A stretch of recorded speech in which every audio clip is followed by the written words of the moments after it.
E.N.D here, day 7 for the spoilers of the Brothers War. A couple of days more and this set will be for release. Let's see what we have today. Let's start.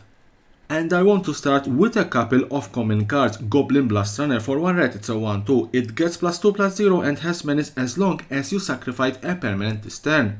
Wasteful Harvest for 2 and 1 green, it's an instant. Mill 5 cards. You may put a permanent card from among the cards milled this way into your hand. Power Plant Worker for 5. For 3, it gets +2/+2 until end of turn. If you control creatures named Mind Worker and Tower Worker, put 2 +1/+1 counters on it instead. Activate only once each turn. Mass Production for 5 and 1 white, it's a sorcery. Create 4 1/1 colorless soldier artifact creature tokens. Static Net for 3 and 1 white, enchantment. Enters the battlefield, exile target non-land permanent an opponent controls until it leaves the battlefield. When it enters the battlefield, you gain 2 life and create a tapped Power Stone token. Take Flight for 3 and 1 blue. Enchantment Aura, enchant creature. Enchanted creature gets +1/+0 and has flying, and whenever this creature attacks, draw a card. Arms Race 3 and 1 red, enchantment 3 and 1 red. You may put an artifact card from your hand onto the battlefield. The artifact gains haste, sacrifice it at the beginning of the next end step. Disciples of Gix 4 and 2 black, it's a 4/4. Enters the battlefield, search your library for up to 3 artifact cards, put them into your graveyard, then shuffle. Gnawing Vermin for 1 black, it's a 1/1. Enters the battlefield, target player mills 2 cards. When it dies, target creature you don't control get -1/-1 until end of turn. Skyfisher Spider for 2 1 black and 1 green, it's a 3/3 with reach. Enters the battlefield, you may sacrifice another creature. When you do, destroy target non-land permanent. When it dies, you gain 1 life for each creature card in your graveyard. If you do, exile it from your graveyard. Hero of the Dunes 3 1 white and 1 black, it's a 3/2. Enters the battlefield, return target artifact or creature card with mana value 3 or less from your graveyard to the battlefield. Creatures you control with mana value 3 or less get +1/+0. Levitating Statue for 2 artifact flying. Whenever you cast a non-creature spell, put a +1/+1 counter on it. 2, it becomes a 1/1 construct artifact creature until end of turn. Argiven Avenger for 6, it's a 5/5. Pay 1 until end of turn. It gets -1/-1 and gains your choice of flying, vigilance, death touch or haste. You can activate its ability more than 1 time. Transmogrant Altar for 3 artifact 1 black. Tap, sacrifice a creature, add 3 colorless mana. 2, tap, sacrifice a creature, create a 3/3 colorless zombie artifact creature token, activate only as a sorcery. Ironclaw Crusher for 7, it's a 4/6.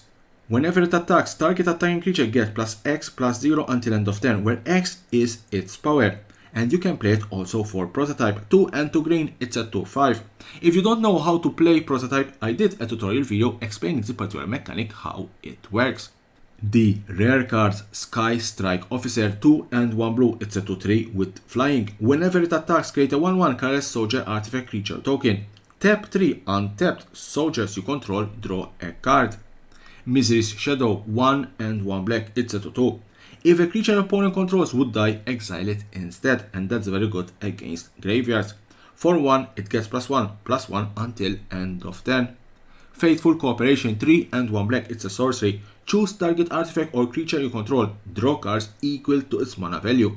An opponent gains control of that permanent.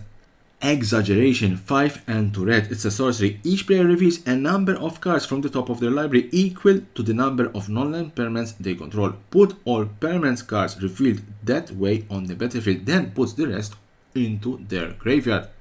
It's very good if you have an army of tokens. Autonomous Assembler 5, it's a 4/5. Vigilance for 1, tap, put a +1/+1 counter on target assembly worker you control. For Prototype, it's 1 and 1 white and it's a 2/2. Blade Whip Transmogrant for 2, it's a 3/1. Can't block. 4 and 2 black, return it from the graveyard to the battlefield with a +1/+1 counter on it. This ability costs 4 less to activate if an opponent controls 4 or more non-basic lands. And finally, the mythic cards Blade Coil Serpent X and 6, it's a 5/4. When it enters the battlefield, for each 2 blue spent to cast it, draw a card. When it enters the battlefield, for each 2 black spent to cast it, each opponent discards a card. When it enters the battlefield, for each 2 red spent to cast it, it gets +1, +0 and gains trample and haste until end of turn.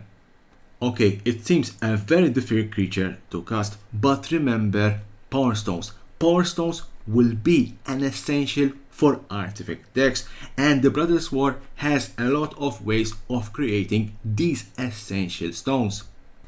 Cityscape Leveler for 8, it's an 8/8 with trample. When you cast the spell and whenever it attacks, destroy up to 1 target non-land permanent, its controller create a tapped Power Stone token, unearthed for 8.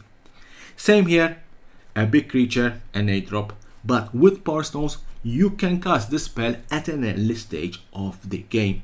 Quite powerful.